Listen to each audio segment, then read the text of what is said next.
आलम इस्लाम के बदलते मंजरनामे पर हमारी गहरी नजर, दुनिया भर से चुनिंदा खबरों का गुलदस्ता, आलमी मंजर, देखिए इन औकात पर। दक्कन की हर छोटी बड़ी सरगर्मी पर हमारी नजर, लेकिन आप तक पहुंचाते हैं सिर्फ वो खबर जो करे आपको बेदार। सियासत के गलियारों से रोजमर्रा की जिंदगी, दक्कन के गोशे गोशे से आप तक खबरें पहुंचाता दक्कननामा, रोजाना शाम 6:30 बजे।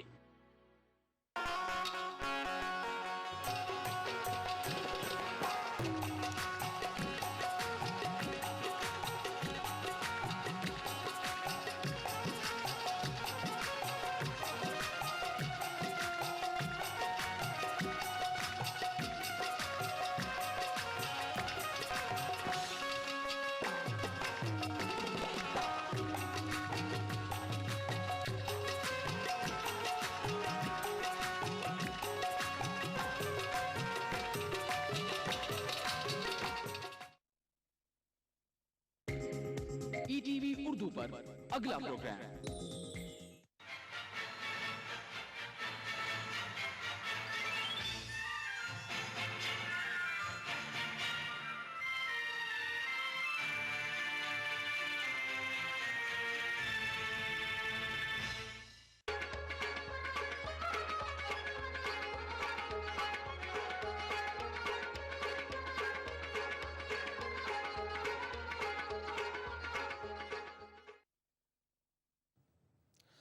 नाज़रीन आदाब, ईटीवी उर्दू न्यूज़ में आपका खैर मकदम है और आप देख रहे हैं हमारा खुसूसी प्रोग्राम कश्मीर एक्सप्रेस।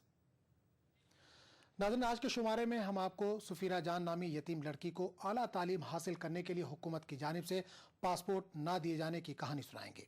वहीं कश्मीर की तहजीब, तमद्दुन और सकाफत को महफूज रखने और उसे फ़रोग़ देने के हवाले से महकमा डाक की कोशिशों का जायज़ा लेंगे। ख़ास बातचीत के तहत आपकी मुलाकात वज़ीर बराए PHE नज़ीर अहमद गुरेजी से कराएंगे। इसके अलावा श्रीनगर में मुनक़िदा मुनफरिद इस्लामी पेंटिंग मुकाबले की भी आपको सैर कराएंगे। तो आइए शुरुआत करते हैं आज के शुमारे की।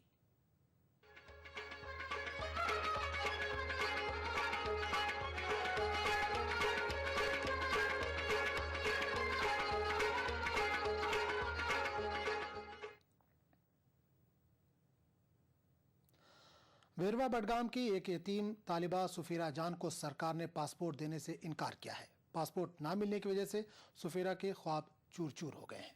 पेश एक खास रिपोर्ट।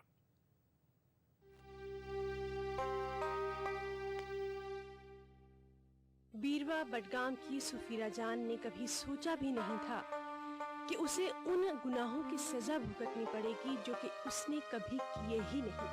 जी हाँ, सुफीरा जान नामी ये तालिबा बचपन में ही अपने वालिद के साय से महरूम हो गई थी। सुफीरा गोपालपुरा बडगाम में वाक़े एक यतीम खाने में पली बढ़ी और तालीम हासिल की और इस साल अपनी काबिलियत के बल पर सुफीरा को अमेरिका में पढ़ने के लिए स्कॉलरशिप मिली थी। ताहम सरकार ने 15 साल इस बच्ची को पासपोर्ट न देकर इसके सारे सपने चूर चूर कर दिए।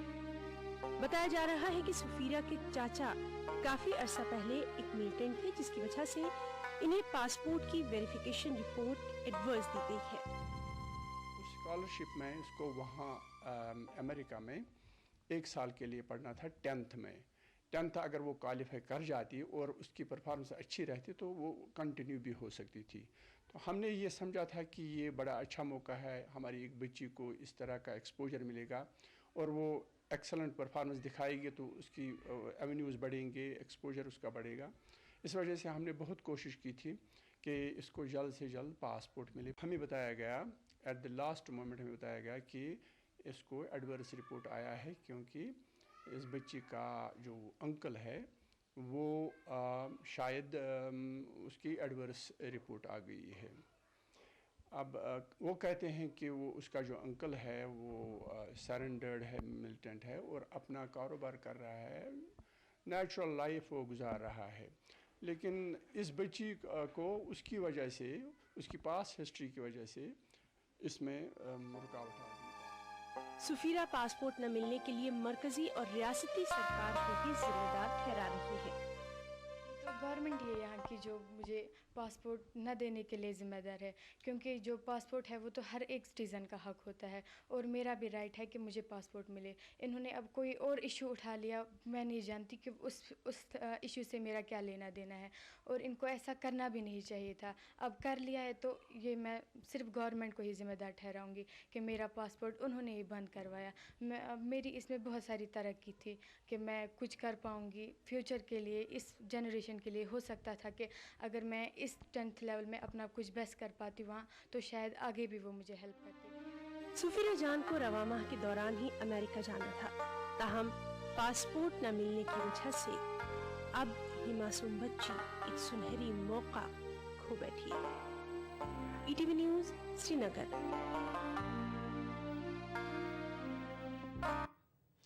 और इसी दौरान वज़ीर आला उमर अब्दुल्ला ने कहा है कि सफ़ीरा का पासपोर्ट मुस्तरद नहीं किया गया, बल्कि वो पेंडिंग है और तमाम कार्रवाई पूरी होते ही इसे पासपोर्ट जारी कर दिया जाएगा। ये जो लड़की है, इनका हर लिहाज से CID वेरिफिकेशन आ चुका है, उनको हर रिपोर्ट में क्लियर किया गया है। अब सिर्फ ये है कि हमारी पेंडेंसी कुछ ज़्यादा है। जहाँ पे पहले हम महीने में 100 केसेस क्लियर करते थे, अब हम महीने में 400-500 केसेस से कम क्लियर नहीं करते। हमें 8 हफ्ते से 10 हफ्ते लगते हैं जब से हमारे पास फाइल आती है पासपोर्ट ऑफिस से CID ऑफिस में वेरिफिकेशन करने में। इसमें सिर्फ वक्त लगा है। बाकी ये कहना कि इनको रिजेक्ट किया गया है सरासर गलत है। उनके कागजात तैयार हुए हैं, कुछ ही दिनों के बाद उनके कागज़ जो हैं वो पासपोर्ट ऑफिस में भेजे जाएंगे और उन्हें उनका पासपोर्ट पॉलिसी के तहत दे दिया जाएगा। आगे बढ़ते हैं दूसरी खबर की तरफ। कश्मीर में लोगों की खुदगर्जी और मुतल्लिका महकमों की अनतोजही की वजह से जहां एक तरफ चिनार के दरख्तों की तादाद में रोज़ बरोज़ कमी वाक़ हो रही है, वहीं दूसरी जानिब महकमा डाक अब चिनार को दुनिया भर में मशहूर करने की कोशिशों में लगा है। पेश एक खास report.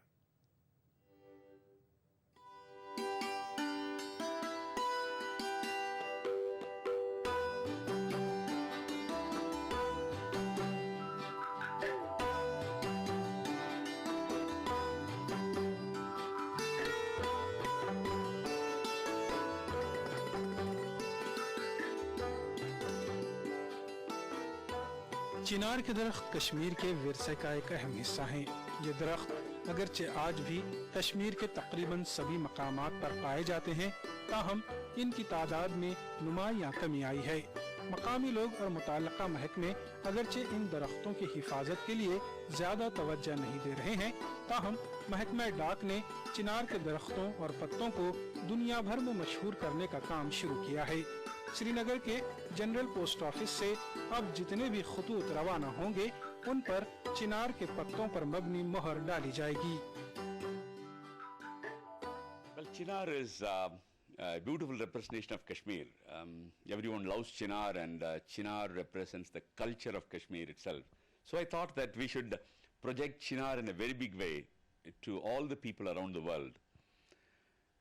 In the last Srinagar Post Office Fest, which was inaugurated by Honorable Chief Minister in May 2013, we have introduced this pictorial cancellation of Chinar on all letters posted at Srinagar GPO. Now, any letter posted at Srinagar GPO will have a pictorial mark of Chinar. महकमा डाक ने चिनार के दरख्त का डाक ticket भी जारी किया है। कश्मीर की तहजीब, तमद्दुन, सकाफत और खूबसूरती को दुनिया भर में आम करने के लिए अभी तक 25 डाक टिकट जारी किए हैं।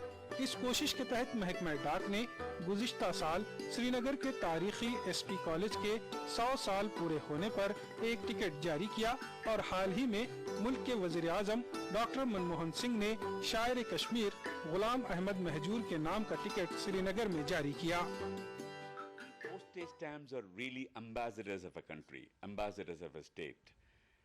As far as Jammu and Kashmir is concerned, when we brought out the stamp very recently on the Kashmiri poet Majur, it was a very great occasion for Jammu and Kashmir. So post office, it's not just delivers the letter, it also talks about the Kashmiri poet. And today Poet Majur is famous not only in India, throughout the world, because when the letters carry the postage stamps of our famous poet Majur, it's a great occasion. It's really a proud occasion for the people of Jammu and Kashmir. A few years back, we brought out a nice stamp on SP College when it celebrated its 100th anniversary. It's a great occasion. Now, by bringing out the stamp, not only the people of Srinagar, but the people of the whole country know that there is a great college called SP College, and that's based in Srinagar. And I would love that people should come to the post office and get such. Jammu और कश्मीर से मुताल्लिक डाक ticket में शेर कश्मीर शेख मोहम्मद अब्दुल्ला, मारूफ हिंदू संत गोपीनाथ जी, कश्मीरी हांगुल, कश्मीरी दुल्हन, शिकारा, डल झील और लद्दाख की तहजीब से मुताल्लिक टिकट शामिल हैं। महकमा डाक का कहना है कि आने वाले दिनों में वो जम्मू और कश्मीर से मुताल्लिक चंद और टिकट जारी करने के लिए काम करेगा। We have been planning for a special stamp on Sanskar Valley. In fact, that has been my dream, because Sanskar Valley is beautiful and people should know about the valley. That's one of the dream projects that I have. And secondly, the Mughal gardens in Kashmir. I think they are very world famous, and we want to really project the Mughal gardens to the people within India as well as outside India. So we have been working on some of these special stamps to be brought out on these special places. But we have been bringing out a lot of special covers whereby people can start collecting some of these stamps, collecting some of these special covers. That will be a great occasion. डाक ticket के अलावा गुज़िश्ता 2 बरसों में महकमा डाक ने जम्मू और कश्मीर की खूबसूरती, तहजीब व तमद्दुन और सकाफत से मुताल्लिक करीब 100 स्पेशल कवर भी जारी किए। महकमे का कहना है कि ऐसे इक़दामात से दुनिया भर के लोगों को रियासत की जानकारी मिलती है। ETV news, Srinagar.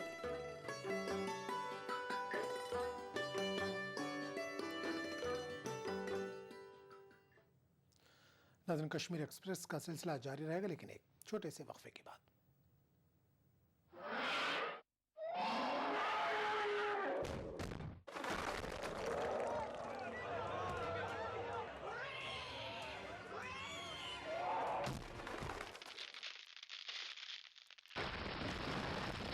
सीमेंट, सस्ता नहीं, सबसे अच्छा।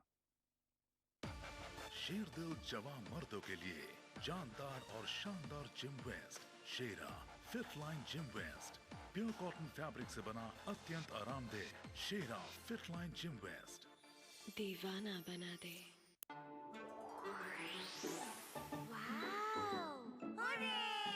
आपके सपने बुने हम हैं अग्रणी।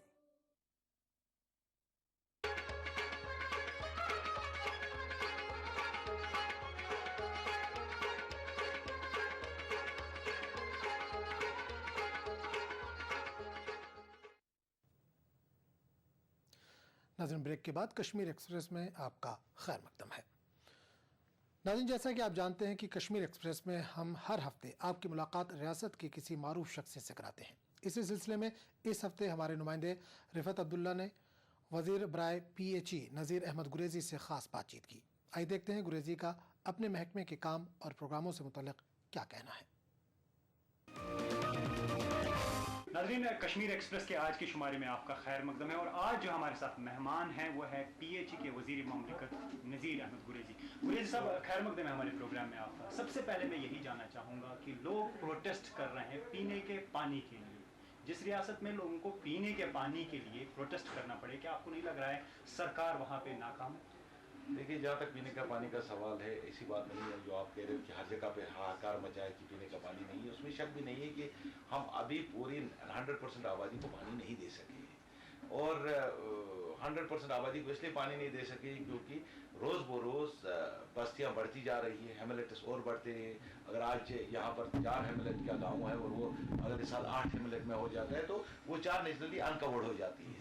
तो इस तरीके से हम कोशिश कर रहे हैं। वैसे इस वक्त 80% मैं कहूँगा लोगों को हम फिल्ट्रेट पानी दे रहे हो, 20% लोग ऐसे हैं जो हम रॉ वाटर नहीं, शायद लोग इससे इत्तेफाक नहीं करेंगे। बहुत जगहों पे आपने डायरेक्ट टेपिंग की है, बहुत वही मैं कह रहा हूँ, बिल्कुल बिल्कुल रॉ वाटर दे रहे हैं। तो कैसा कह रहे हैं? मैं कह रहा हूँ रॉ वाटर दे रहे हैं, लेकिन बाज़ाब्ता उसमें क्लोरीन की टेबलेट्स डाली जाती है। इसी नहीं है कि आप दरिया में क्लोरीन डाल रहे हैं? नहीं, दरिया में नहीं, हमने कहीं पर एक दो जगह पे, मैं मानता हूँ आपकी बात की, एक दो जगह ऐसी होंगी जहाँ पर हमने पानी जो है राह दे रहे होंगे, बिल्कुल जहाँ क्लोरीन का इस्तेमाल नहीं किया। मींस लोगों की जान आप खतरे में डाल रहे हैं।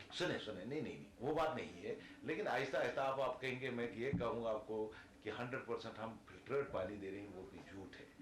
लेकिन ये भी सच नहीं है कि हम बिल्कुल ही फिल्टर पानी नहीं दे रहे या ट्रीटेड वाटर नहीं दे रहे। हाँ, कहीं कहीं पर। क्या आपके पास फिगर्स हैं कितना आप फिल्टर्ड पानी दे रहे हैं, कितनी परसेंट? देखिए, इस वक्त मैं कह रहा हूँ, मैं जो हमारे पास इस वक्त अवेलेबल है 60% आबादी, ये तो अंदाजा है, स्पेकुलेशन। 60% आबादी को फिल्टर्ड पानी मिल रहा है और बाकी मादा आबादी को ट्रीटेड वाटर मिल रहा है। तो टोटल कितनी आबादी को पानी मिल रहा है? देखिए, मैं कह रहा हूँ 100% आबादी को पानी मिल रहा है, लेकिन आपको मैं यही कह रहा हूँ कि रोज बरोज हमारी आबादी बढ़ती जा रही है। ये नहीं है कि गांव आज 40 घर है तो अगले साल भी ये 40 का होगा, 10 घर और बढ़ जाते हैं उस गांव में, नए कंस्ट्रक्शन हो जाती है और उनको पानी देने में टाइम लगता है। तो सरकार क्या कर रही है इस हवाले से? अगर आबादी बढ़ रही है तो पानी का भी वही तो मैं कह रहा हूँ ना आपको, पानी देना ये नहीं है कि हमारे पास इतने खजाने वाफिर मकदार में है कि आप उठा के पाइपें डालें और अगले दिन पानी शुरू करें। उसके लिए बाज़ाब्ता एक प्रोजेक्ट, आप तो जमीन से भी पानी निकाल सकते हैं। प्रोजेक्ट खोद रहे हैं, नहीं, प्रोजेक्ट बनता है। देखिए, हर जगह पे कुआं खोदने से पानी, आपको ट्रीटेड पानी नहीं मिलता है।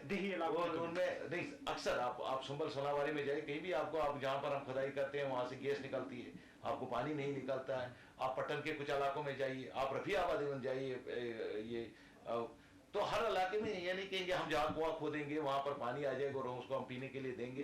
कहीं कहीं पीने का पानी साफ नहीं है जहाँ हम जमीन से निकाल रहे हैं। हाँ, ये हैमलेट जो बढ़ रहे हैं उनको हम कोशिश कर रहे हैं, एक अगले साल 4-10 घर का हैमलेट हुआ, अगले साल उनको पानी देने की कोशिश कर रहे हैं और ये अगले साल और 4 घर और बन जाते हैं तो लोगों में हाहाकार हो जाता है कि भाई पानी नहीं मिल रहा है पीने का। ऐसी बात नहीं है, अगर पानी नहीं मिलता तो शायद यहाँ कोई जिंदा ही नहीं होता। पानी मिलने, हाँ, मैं आपके माध्यम से लोगों से भी अपील करूंगा, लोगों से गुजारिश करूंगा कि पानी के ज़खायर हमारे खत्म होने जा रहे हैं और हमारा जो है पानी वो जमीन से अगर 10 फुट पे मिल रहा था आज वो 40 फुट पे चला गया है। तो मैं कोशिश करूंगा, आप देख लेंगे क्यारियों में पानी लगा देते हैं। मैं पिछली बार गया एक जगह पे, मैंने देखा वो अपनी सब्जी में वो टेप पानी लगा रहा है, पीने का पानी लगा रहा है। मैं आपके माध्यम से, या बाथरूम में हम बैठे होते हैं, ब्रश करते हैं, पानी को कंजर्व करने की जरूरत है। वो तो हकीकत है, लेकिन आपके पास तो फिर 2 पाइपलाइन होनी चाहिए, एक जो पीने के लिए हो और दूसरा जो बाकी चीजों में इस्तेमाल किया जाए। वो तो आपके पास पॉलिसी नहीं है, कैसे आप रोकेंगे लोगों को जिनके पास टेप वाटर? हम ये नहीं कह रहे हैं, हम ये नहीं कह रहे कि पानी का इस्तेमाल ही न करें, हम कह रहे हैं जुडिशियस इस्तेमाल करें। जुडिशियस इस्तेमाल करने का, मिसाल के तौर पर ब्रश करने गया बाथरूम में और टेप खुला छोड़ के मैं कहूँगा नहीं जी मैं जुडिशियस इस्तेमाल करता हूँ, मैं नहीं कह रहा हूँ कपड़े मत धोइए, कपड़े धोइए, लेकिन आप क्यारी को पानी दे रहे हैं, पीने का पानी क्यारी में इस्तेमाल कर रहे हैं, आप सब्जी में इस्तेमाल कर रहे हैं, आप अपने बगीचे को, बाग को पानी लगा रहे हैं। साहब, जो लोग गलत इस्तेमाल करते हैं ना पानी का, उनके पास तो हमेशा पानी रहता ही है, जिनके पास है ही नहीं वही तो बेचारे परेशान। देखिए, पानी जहाँ नहीं है वहाँ जिंदगी नहीं है, या आपका कहना है कि पानी है ही नहीं। आप तो शहर पे देखिए, जगह जगह पे लोग पाइप्स पंक्चर करते हैं, पाइप्स तोड़ देते हैं, वहां से पानी हासिल करते हैं। जैसे आपने कहा कहीं कहीं पानी मिल ही नहीं रहा, कहीं कहीं पानी इतना वाफिर में है कि, तो उनको जहाँ पर ज्यादा है मैं उनसे गुजारिश कर रहा हूँ, जहाँ पर नहीं होगा तो उनसे क्या गुजारिश करेंगे, जहाँ पर ज्यादा पानी वो है और वो जुडिशियली इस्तेमाल नहीं करें, मैं उनसे गुजारिश कर रहा हूँ कि पानी को कंजर्व करें, आज पानी को प्रिजर्व करें। तो खासतौर से अगर हम बात करें, जब भी बरसात का मौसम होता है तो लोग गैस्ट्रोएंटेराइटिस बीमारी का शिकार हो जाते हैं और अंतरिम की बीमारी जिसे कहते हैं, तो वो पैदा हो जाती है क्योंकि लोग गंदा पानी पीते हैं। उससे ये अंदाजा लगाया जा सकता है कि कितने विलेजेस ऐसे हैं, कितने हैमलेट्स ऐसे हैं जहाँ पे गंदा पानी सप्लाई होता है। आप इसका कोई सर्वे क्यों नहीं करा पाते? आपको मैं यही बात कहने जा रहा हूँ। अब हम किट्स दे रहे हैं लोगों ताकि घरों में भी वो देखें जो पानी उनको पीने के लिए। बिल्कुल बिल्कुल, हम पंचायत में रख रहे हैं। आप जाइए पंचायत, आप पंचायत में जाइए, आप वो इस्तेमाल आगे करते हैं नहीं करते उनको अपने रिप्रेजेंटेटिव से पूछना चाहिए। मगर मेरा महकमा जो आपको तो मॉनिटरिंग, मेरा महकमा जो है वो पंचायत को किट्स दे रहा है ताकि वो पानी को परखे कि ये पानी पीने का लायक है नहीं, टेस्ट करे। तो हमने पंचायत सरपंचों के हवाले किट किया है, और मैं नहीं कहूँगा पूरी जम्मू कश्मीर में हुआ, लेकिन कुछ पंचायत में हमने शुरू किया और इंशाल्लाह आगे आने वाले दिनों में तमाम पंचायत में किट्स रखे जाएंगे और वो पंचायत का सरपंच जो है उसको ट्रेनिंग दी जाएगी बाज़ाब्ता आप कैसे टेस्ट करेंगे पानी का? आपने ये कहा था कि जितनी भी जंग आलूदा पाइपें हैं यहाँ खासतौर से श्रीनगर शहर में तो उनको बदला जाएगा, लेकिन कुछ भी ऐसा नहीं हुआ। हर जगह पाइपें फटी हुई हैं, कुत्ते भी पानी पी रहे हैं और वो पानी फिर जज़ब होके लोग पी रहे हैं। आप कुछ नहीं कर रहे हैं। आप मुझे बताइए, आप मुझे कोई ऐसी जगह मैं ऐसी जगह बताऊंगा जहां से आपका हर रोज गुजर होता था जब आप वजारत में नहीं थे। वो है राजबाग का इलाका, जीरो ब्रिज से लेके कुर्सू तक अक्सर आप जाया करते थे। मैंने कई बार आपको देखा वहां, तो पाइपें फटी थी 20 जगह पे 1 किलोमीटर पे पाइप फटी है, किसी ने पूछा नहीं 2 महीने तक। इसकी हमारी बदकिस्मती है, हमारी जो पाइप से वो सड़क के किनारे पर लेकी जाती है और जो ही सड़क बनानी होती है तो पाइप तोड़ी जाती है और उस पाइप को फिर जब तक वो सड़क पूरी तरीके से या वो ड्रेन पूरे तरीके से नहीं बने आप उस पाइप को ले नहीं कर सकते। तो आपको लग रहा है कि पाइप फटी हुई है, ऐसी बात नहीं लग नहीं रहा है। हमने डायरेक्शन दे दिए, जो ही सड़क खराब हो गई वहां, जब हमने किसी ने पूछा, मैंने कारोबार संभाला, हमने एक मीटिंग दे दी, मेरे साथ मेरे सीनियर मिनिस्टर भी बैठे थे। हमने इनको बाज़ाब्ता डायरेक्शन दे दिया कि आप लोग यहाँ पर हम देखेंगे कि पाइप फटी हुई है और आप उसको ट्रीट नहीं कर रहे हैं, उसको रिप्लेस नहीं कर रहे हैं, तो आपके खिलाफ कार्रवाई। तो इसी तरीके से कि मैं कह रहा हूँ कहीं कहीं पर अगर हमें लोग ये शिकायत कर लेके पहुंचे कि हाँ पाइप टूटी है, पानी का वो तो क्या आपके पास कोई हेल्पलाइन है? आप तो अपना नंबर उठाएंगे नहीं अगर आपके नंबर पे 24 घंटे में अपना नंबर, क्या अपना नंबर आप नाज़रीन के साथ शेयर करना चाहेंगे? नंबर क्या है वो आपको कॉल करेंगे ताकि आप उनका जवाब दे सकें।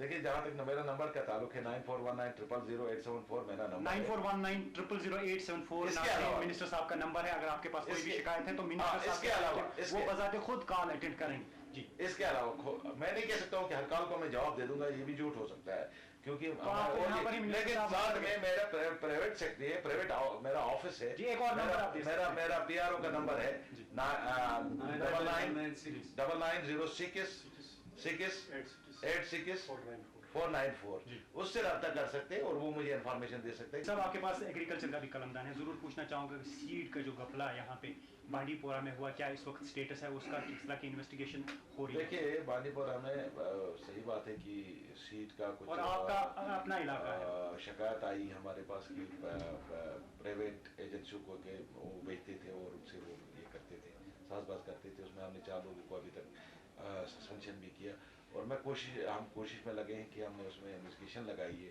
तो उसमें हमने इंक्वायरी लगाई और इंक्वायरी जो ही रिपोर्ट देगी, जो अफसर उसमें मुलवस होगा उनके खिलाफ कानूनी कार्रवाई की जाएगी। ये तो एक जगह एक्सपोज हो गया, क्या आपको नहीं लग रहा है कई जगहों पे ऐसा होता होगा? लेकिन मैं नहीं कह सकता हूँ कि नहीं होता होगा, हो सकता है वो होता होगा, अलबत्ता ये हजारों में नहीं होगा, 1-2 किस्से ऐसे होंगे जहाँ पर ये चीजें होंगी। जहाँ हमें बांडीपोरा का पता लगा तो हमने तुरंत उसमें कार्रवाई शुरू की। क्या आपका ताल्लुक गुरेज इलाके से है और वहाँ पे जीरे की काश्त बहुत बेहतर हो सकती है, उस हवाले से क्या कर रहे हैं आप ताकि वहाँ के लोगों और आलू की काश्त बेहतर हो सकती है ताकि वहाँ के लोग आलू का है, ये आपने सही कहा, गुरेज एक ऐसी जगह है जहाँ पर आज तक खादों का इस्तेमाल नहीं किया गया है, ऑर्गेनिक फूड वहाँ से मिल सकता है। तो हमने कोशिश किया इस बार वहाँ पर हम पोटैटो सीड हमने दे दिया, सीड वहाँ से हम इस साल परचेज करेंगे एज ए सीड।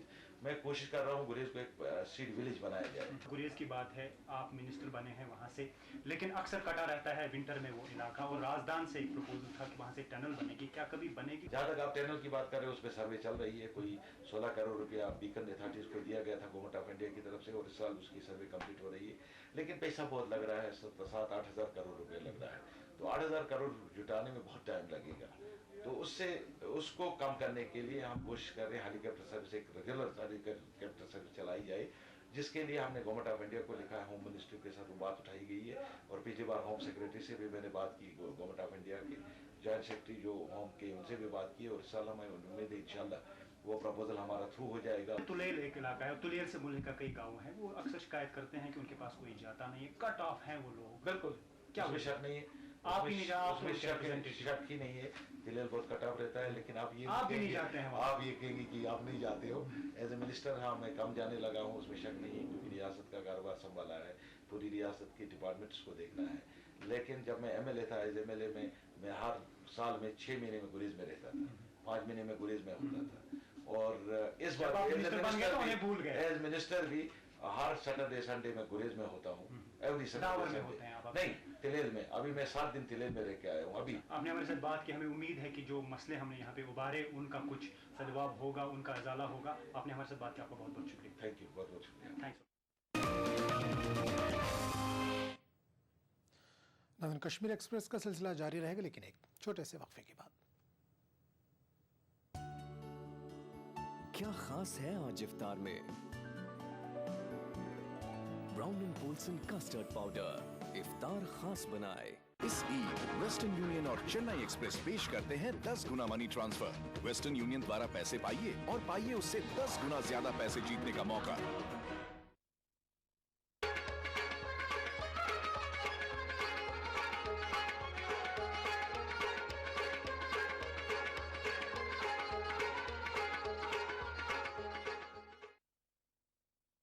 ब्रेक के बाद कश्मीर एक्सप्रेस में एक बार फिर आपका खैर मकदम है। नाज़रीन, रमज़ानुल मुबारक के सिलसिले में श्रीनगर में रवां साल पहली मरतबा पेंटिंग का एक ऐसा मुकाबला मुनक़िद किया गया जिसमें बच्चों ने इस्लामी पेंटिंग तैयार की। पेश है इस सिलसिले में ये खास रिपोर्ट।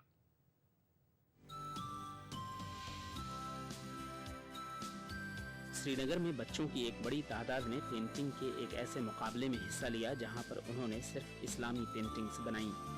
इस मुकाबले में अक्सर बच्चों ने मसाजिद और इबादत की पेंटिंग्स बनाई, जबकि कुछ बच्चों ने रमज़ान के महीने से मुताल्लिक़ पेंटिंग्स पर अपने हाथ आजमाए। एक पेंटिंग में मुसव्विर ने शैतान को जंजीरों से जकड़ते हुए दिखाया।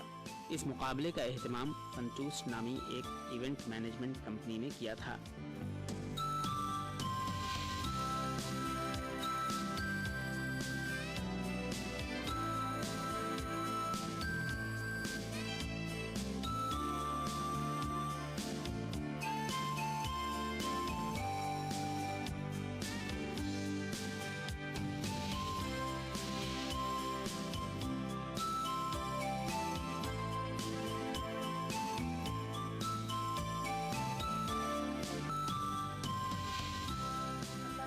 बहुत सारे इवेंट्स करता आ रहा है। इससे पहले भी हम बेसिकली सीज़न सेलिब्रेट करते हैं।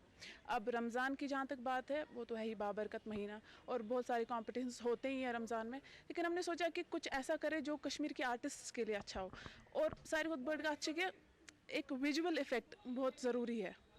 हम करते हैं नात ख्वानी करते हैं वगैरह, वो सुनने में अच्छा है, बहुत अच्छा है, बहुत अप्रिशिएटिव है, बट अगर ड्राइंग हो, पेंटिंग हो जहाँ पे लोग देखें और कन्वे हो इस्लामिक, इसलिए हमने ऐसा सोचा कि जो हम इवेंट्स करते हैं फंटूश के नाम से, कंसिस्टेंटली हमारा यही एम रहता है कि हम बच्चों को एक प्लेटफॉर्म दें जहाँ पे जो बच्चे हैं, टैलेंटेड बच्चे हैं, उनको हम एक ऐसा प्लेटफॉर्म दें जहाँ पे वो अपना टैलेंट शोकेस कर सके। तो ये जो हमने इस बार ये इवेंट किया है, जो पहली बार हो रहा है रमज़ान में, दिस सॉर्ट ऑफ इवेंट। आज तक जो भी आप देखेंगे रमज़ान में इवेंट्स होते हैं, नात कम्पटिशन्स होते हैं या करत खानी होती है या सेमिनार्स होते हैं, बट ये पहली बार हो रहा है, फर्स्ट टाइम इन कश्मीर के एक ऐसा इवेंट हो रहा है जिसमें हम बच्चों को उनके आर्ट के थ्रू हम उनको रिलीजन के टुवर्ड्स अट्रैक्ट कर रहे हैं। यूजुअली कंपटीशंस में थीम रिवील नहीं की जाती है, बट हमने डेलिबरेटली इसको थीम रिवील की थी सो दैट बच्चे कुछ टाइम तक अपने रिलीजन के बारे में समझें, पढ़ें और स्पेशली रमज़ान का कॉन्सेप्ट अंडरस्टैंड करें। What is the concept of Ramzan? तो वो चीज़ें, उस कॉन्सेप्ट को अंडरस्टैंड करना और उसको फिर एक पेपर पे ड्रॉ करना, it's in itself a big thing. Painting के इस मुकाबले में शिरकत करने वाले बच्चों का कहना है कि इस्लामी पेंटिंग्स बनाने में वो काफ़ी दिलचस्पी ले रहे हैं। वो चीज़ जो मुझे राग़िब कर गई पेंटिंग के लिए, वो एक मेरी दादी, वो एक आर्टिस्ट थी और उनने मुझे सिखाया कि ड्राइंग कैसे बनाते हैं। तो आज अगर वो ज़िंदा होती तो मुझे लगता है बहुत ज़्यादा उनको मुझ पर प्राउड फील होता कि मैं ऐसी ड्राइंग बना रही हूँ, अपने रिलीजन के मुतालिक बना रही हूँ। मतलब उनको हमेशा से ये लगता था कि लोगों को हमेशा पेंटिंग इसलिए नहीं बनानी चाहिए क्योंकि उनका वो फ़न है, दूसरों को दिखाने के लिए बनानी चाहिए कि दूसरों को फ़ायदा कुछ उससे मिले। सो मैं उनको आज बहुत ज़्यादा मिस कर रही हूँ, क्योंकि अगर वो आज ज़िंदा होती तो वो बहुत ज़्यादा प्राउड फील करती मुझ पर, क्योंकि वो हमेशा से चाहती थी कि मैं रिलीजन के मुतालिक कोई चीज़ बनाऊँ। तो क्या कोशिश रहेगी, अभी आप छोटी हैं, क्या कुछ करना चाहती हैं आप पेंटिंग में? पेंटिंग से मैं लोगों को दिखाना चाहती हूँ कि रिलीजन के बारे में मैं बहुत ज़्यादा पेंटिंग बनाती हूँ। सो मैं पेंटिंग से रिलीजन के मतलब मैसेजेस देना चाहती हूँ बच्चों को। बड़ों को तो पता ही कि रिलीजन क्या है, मतलब बच्चों उनको उतनी समझ नहीं है और बच्चे आजकल ज़्यादा झूठ बोल रहे हैं, मतलब सब बच्चों के साथ मतलब हो रहा है। तो इसलिए मैं बच्चों को बोलना चाहूँगी कि कभी झूठ ना बोले, इसलिए मैं वो सारे मैसेजेस दे रही हूँ अपनी पेंटिंग। मियाँ है वो बैठा है, वो कुरान शरीफ पढ़ रहा है। अब उसको इफ्तारी का वेट करना है। अब 5 अगस्त है तो वो वेट कर रहा है कि इफ्तारी कितने बजे होगी। उस दिन इफ्तारी होगी, वहाँ से कैलेंडर पे लिख के 7:35, अभी 7:30 बज गए हैं। वह वेट कर रहा है और वो कुरान शरीफ पढ़ रहा है और वहाँ पे उसको क्लॉक भी है और मैंने एक दस्तरखाना रख दिया है, उस पर उसको पानी है और खजूर है और भी बहुत सारी चीज़ें हैं और एक दीवार है उसके ऊपर उसको फ़ैन है और यहाँ से उसको ला इलाहा इल्लल्लाह एक